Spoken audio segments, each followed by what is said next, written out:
नमस्कार, मैं हूं रेशम और आप देख रहे हैं डीएनपी इंडिया पे। तो welcome back to our channel. और अगर अभी तक आपने हमारे चैनल डीएनपी इंडिया को सब्सक्राइब नहीं किया है then what you waiting for, please कर लें। और इस वीडियो को और हमारे चैनल की बाकी सारी videos like all the videos that you like and love, उन्हें भी प्लीज जल्दी शेयर करें। Thank you. सो आज के सेगमेंट में मैं आपको अफगानिस्तान, जी हाँ, अफगानिस्तान की करंट सिचुएशन और तालिबान के कब्जे के बारे में नई अपडेट देने वाली हूँ। जहाँ तालिबान आतंकवादियों ने अफगानिस्तान के 75% हिस्से में अपना कब्जा जमा लिया है और तालिबान की बढ़त से अफगानिस्तान की राजधानी काबुल पर फिलहाल, जी हाँ, फिलहाल सीधे तौर पर खतरा नहीं है, लेकिन यहाँ अब अफगान सरकार का नियंत्रण कायम रखना मुश्किल ही लग रहा है। और एक अमेरिकी रक्षा अधिकारी ने चेतावनी दी है कि तालिबान काबुल को 30 दिनों, जी हाँ, 30 दिनों के भीतर अलग कर सकता है और संभावित रूप से 90 दिनों में इसे अपने कब्जे में ले भी सकता है। जहां मैं आपको बता दूं कि तालिबान ने 6 दिनों, जी हाँ, 6 डेज में 8 राज्यों की राजधानियों पर कब्जा भी कर लिया है और उसने 11 प्रांतीय राजधानियों को लेने की धमकी भी दी है।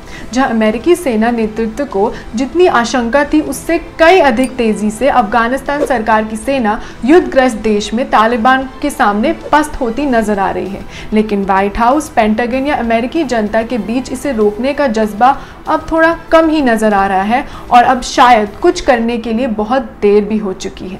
जहां अफगानिस्तान पर 1996 ईयर से 9/11 के हमले तक शासन करने वाले तालिबान ने बुधवार को 3 और प्रांतीय राजधानियों पर कब्जा भी कर लिया है, जिससे उसे देश के लगभग 2/3, जी हाँ, 2/3 हिस्से पर प्रभावी नियंत्रण मिल गया है। जहां अमेरिका के राष्ट्रपति जो बाइडेन ने अमेरिकी सेना को इस महीने के अंत तक, जी हां, इस महीने के अंत तक अफगानिस्तान में अपने मिशन को खत्म करने का आदेश दे दिया है।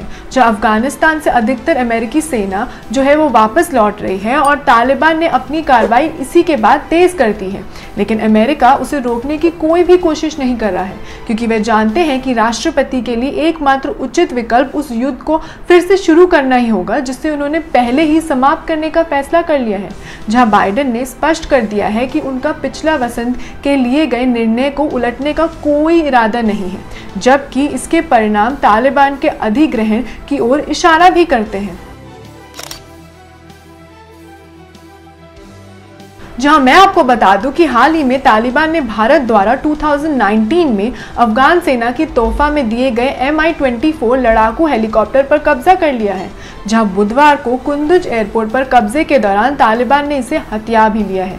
दरअसल वर्ष 2019 में भारत ने अफगानिस्तान की वायुसेना को ऐसे 4, जी हाँ, 4 हेलीकॉप्टर भेंट में दिए थे और अफगानिस्तान पर कब्जे की कोशिश में जुटे तालिबान ने बुधवार को, यानी वेंसडे को, कुंदुज एयरपोर्ट पर हमला किया था और इसी दौरान वहां Mi-24 हेलीकॉप्टर भी खड़ा था।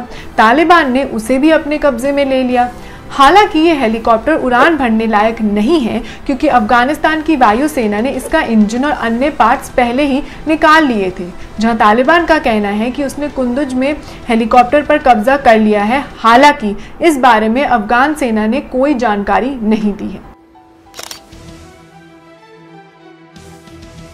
तालिबानी आतंकियों ने कुंदुज प्रांत में अफगान सेना के मुख्यालय, जी हाँ, मुख्यालय पर भी कब्जा कर लिया है और मंगलवार को तालिबान ने उत्तर पूर्वी प्रांत की राजधानी फैजाबाद पर भी कब्जा कर लिया था।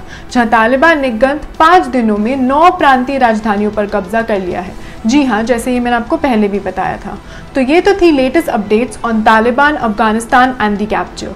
So that was all for today's segment. अगर आपको हमारा आज का सेगमेंट और वीडियो पसंद आए then please do like, share and subscribe to DNP India. आप हमें फेसबुक, ट्विटर और इंस्टाग्राम पे भी फॉलो कर सकते हैं। For more such latest updates keep watching DNP India.